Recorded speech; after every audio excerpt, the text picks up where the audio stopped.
As I was preparing for this talk, I spent a lot of time thinking about what science is and what it's not. And I won't lie to you, my objective this morning is actually to convince every single one of you that science is actually a wildly creative field. And that in fact, the scientific process is not all that different from the artistic one. So I have a lot of experience as a scientist. I began my career as a lab rat almost 20 years ago. But I remember the exact moment in my life when I decided to become a scientist. I was sitting in a high school biology class, and my teacher was talking about stem cells. And this was really early in stem cell studies. And she was talking about how the body obviously had to be able to repair itself, and that we had these stem cells that could replace tissues that were damaged. And I remember leaning over and chatting with my friend next to me and cracking some joke about, oh, you know, a stem cell is going to roll the dice, and it's a 6. I'm cardiac muscle. And I don't, for the life of me, understand why that was funny, but it was hilarious back then. And so our roars of laughter completely disturbed the class. And so, of course, the teacher looks at us and asks us, you know, what do you find so amusing? And I answered, quite honestly, because I wasn't really in the habit of getting in trouble, that I thought it was kind of strange that a cell could decide to do anything. And instead of reprimanding us, in fact, what she did is took the time to explain.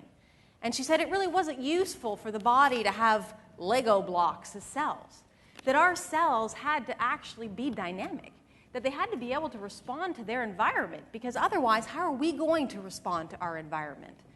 And in fact, a stem cell itself, if it doesn't look at the hormones and growth factors that surround it and take that into account to change its behavior, then how is the body supposed to know that we need more bone, not muscle, or more muscle and not fat?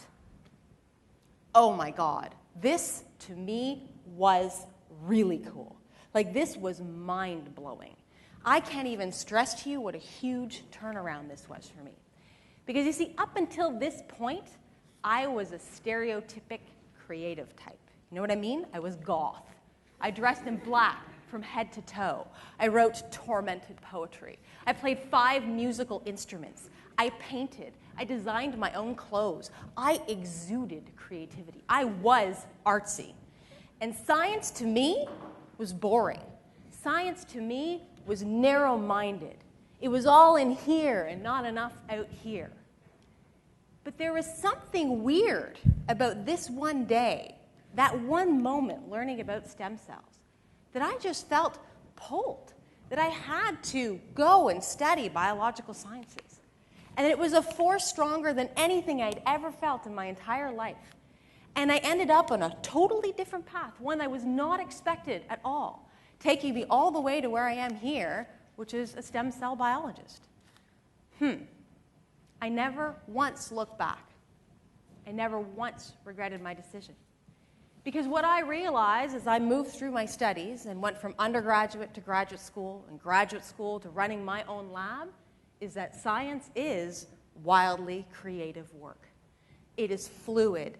It is dynamic. It is ever-changing and never boring, wildly creative work. And it is definitely a far cry from memorizing a biochemical pathway. And the most amazing thing is that I feel absolutely no pressure to conform as a scientist. I can use all of my creativity, all of that creative thinking I have, and apply it to any problem that fascinates me. Yeah, it's true. In fact, if I make an observation and I find something curious, then I need to go and think as big as possible. I have to come up with all kinds of theories that can explain this phenomenon. And you know what? The more far-reaching my ideas are, the bigger I think, the more likely I am to land on that little kernel of truth that's out there. Because, I mean, that's what we're looking for in science, right? Those little kernels of truth that we can put together into a collective body of knowledge that we value as a society that tells us about our natural world and our universe. And so, okay, all of those theories I've come up with obviously need to be tested. And so, yes, I am going to turn into a critical-minded, systematic, rational beast. And I'm going to test every single one of those things. And I'm going to experiment. And I think that when most people conjure up an idea of a scientist, that's what they see. The experimenting, the data collection, you know, noting things in a notebook. But the reality is that once I've got that piece of data, I need to, again, start to think really big because I need to find meaning. What are the implications of this discovery? What does it mean? Antoine de Saint-Exupéry, in his work Le Petit Prince, wrote, "L'essentiel est invisible pour les yeux. What is essential is invisible to the eyes." This is the most amazing part of my job, to be able to take these discoveries and seek meaning, to look and see what the implications are, to use that as a launch pad for new discoveries. It's like having a giant puzzle in front of you with an infinite number of pieces, and every time you solve one corner, more pieces arrive. But it's even more dynamic than that because from one day to the next, from 1 minute to the next, what you know about science changes. And so the whole landscape changes. And then your curiosity gets piqued again, and new questions bubble up to the surface, and you have more things that you want to investigate. And then you think you're like Winnie the Pooh, and think is all you do.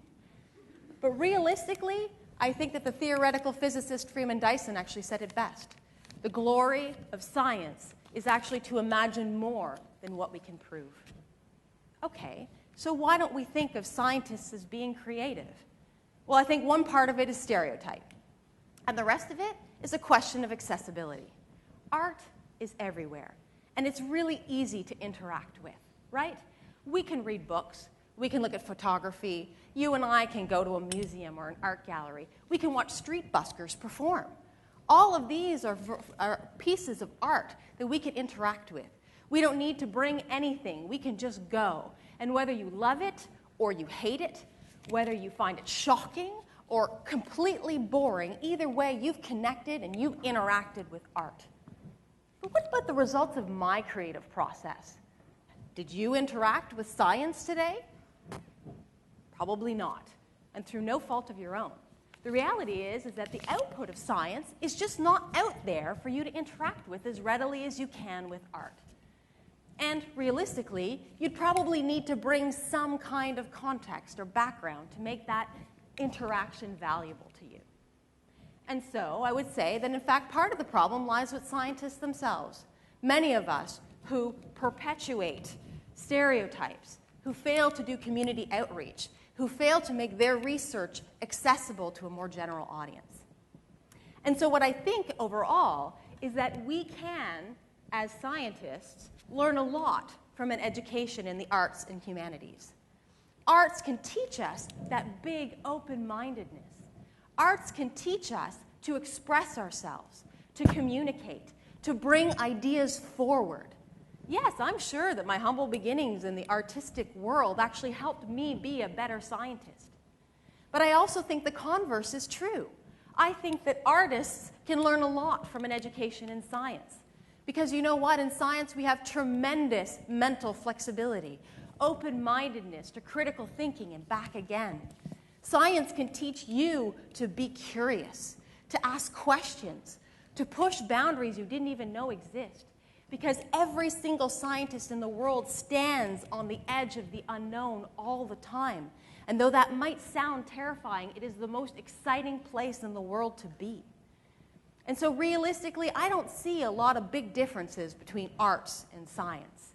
In fact, I don't see many at all. What I think is that as members of a society, every single one of us needs to cultivate an idea. And we need to let that idea grow and expand. And then we need to express ourselves. Be it artistically or scientifically, it doesn't matter. There's absolutely no difference. And you know what I want to see? You know where I want to be? One day, I would like to go to a science vernissage. That's right, where science and the output of a creative process from science is right out there for everybody to be able to interact with in a way that it is as easy as walking into an art gallery and looking at a piece of artwork and feeling something. That's what I want to see. I want to see our society get to that point where we can actually value and interact with science and respect it for the creativity that is a foundation of science. Thank you very much for your attention.